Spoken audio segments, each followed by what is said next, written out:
Shout out to those folks. Bama wins their 4th game against a ranked opponent. And, guys, they're a banged-up football team. They're 100% a banged-up football team, and they're finding ways to win, and they're doing so consistently, right? I want to go ahead and get out on the forefront of this and say, holy hell, Yanze Pierre called it, watched it against Missouri, and was like, hey, I know this Quay Rousseau guy is really, really good, but this 42 playing damn ball. And what did he do? He went out there and balled again. That man was outside of his mind. He was the defensive game plan for Alabama. 42 going to make a play. And if 42 don't, the homie Xavier Brown is. I mean, my God, what a Brooks Austin day for stocks apart from my man Joey Swagular. I mean, whoo. Yanze Pierre going nuts. Xavier Brown, pick 6. Bama Brooks was on top. You know what I mean? So, I mean, it was just a damn unfortunate that it happened to Joey.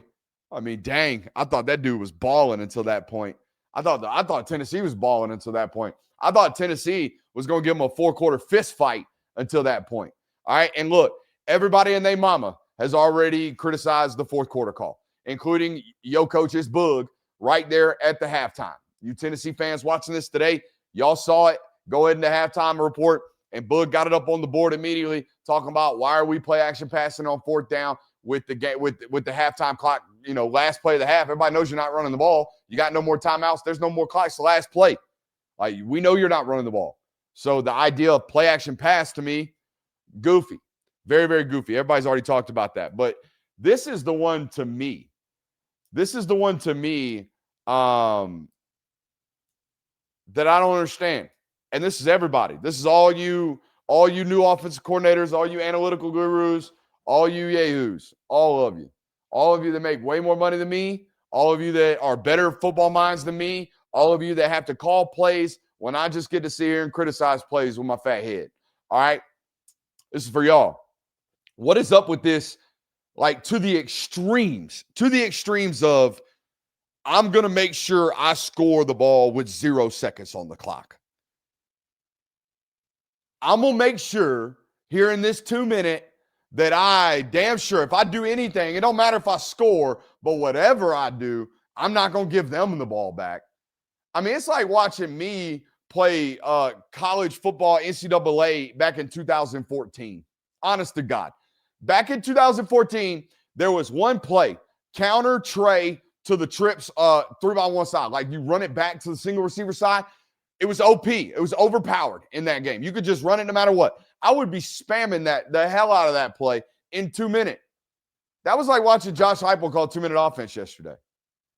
I mean, that the amount of times that guy spammed halfback ISO in a 2-minute drill with a quarterback that was playing hot to that point was crazy to me. Insane. It's very weird. And all of you do it. I feel like every guy I watch call plays right now in 2 minutes is like, hey, whatever we do, doesn't matter if we settle for a field goal. Whatever we do, make sure they don't get the ball back. No, how about whatever we do, make sure we score? I mean, damn. And so, like that, I felt like the pace of the 2 minute was really, really, really, really slow. And then y'all keep running the ball. I thought the play action call should have came on 2nd or 3rd down. By the way, they must have hellacious tendencies.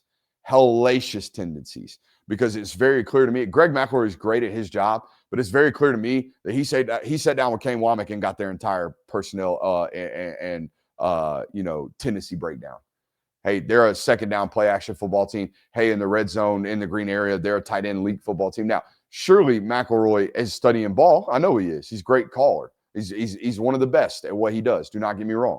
But they obviously sat down with the defensive staff. I mean, McElroy called his best game of his life on Saturday, in my opinion, while I was listening to it. Once it was 37-20, Vegas getting involved, I stopped watching it. Yeah, I saw that. That was weird. That was really weird. It's rare I boil an entire game recap down to one play, but the pick 6 for Xavier Brown was the game. You're not coming back from 23-7. They get the ball back after half. You're just not. The defense played great. The defense executed the game plan that I felt like I laid out. Play in zone, hope your defensive line gets you up off the field. They did in the run game. They did in the sack department. They did in the pressure department. I That game, you lost that. If you're a Tennessee fan listening to this today, and you might not feel this way, but I feel this way about that game. I didn't think it was that big of a difference between those two football teams. I didn't feel like there was that much of a net delta between those two teams. I thought you lost the game by 17, and there was a 14-point swing right before the half. Now, Bama fans might feel totally different, but I didn't feel that way. I felt like those two teams were relatively equal, and one play was made by number two. And that completely flipped that game on its head, in my opinion. Now, I could be wrong, but that's the way I feel about it. I feel as if there are 5 really good teams in this conference right now. And Missouri fans, you're going to hate me for saying this, but I don't think you're one of them. Texas A&M, Georgia, Alabama, Tennessee, and Vandy. I think those are the best football teams in this conference. And then Missouri is like right around that fringe. The schedule is going to get them possibly to 10-2. But I still do not trust your quarterback. I love your defense. I do not trust your quarterback. We'll talk about that in a second. Hey, I want to take a quick minute to give a shout out to our friends over at Sleeper. What a great time to be here on this network this year, but also a great time to be with our friends over at Sleeper. Go over to Sleeper today, the #1 place for daily fantasy and prop plays. Sleeper Picks is a real money product that connects friends over picks. Choose 2 to 8 of your favorite players from pregame, live, or even across different sports. Pick more than or less than the predicted stats. It's that simple. On Sleeper, you can get up to 100x payouts, share with your friends, and get rewarded today. Use promo code Brooks, as you see on the screen, on Sleeper and get 100% deposit match up to $100. Again, that's sleeper.com/promo/Brooks. Terms and conditions apply. Boys, as you know, we're about 28 minutes at the time of this ad read from the kickoff of NFL Sunday. So go ahead, run over to Sleeper right now. I give you permission to leave the stream actively. Go over to Sleeper, get a play in right quick, and get paid. We appreciate those folks over there at Sleeper. Again, that's promo code Brooks over there on Sleeper.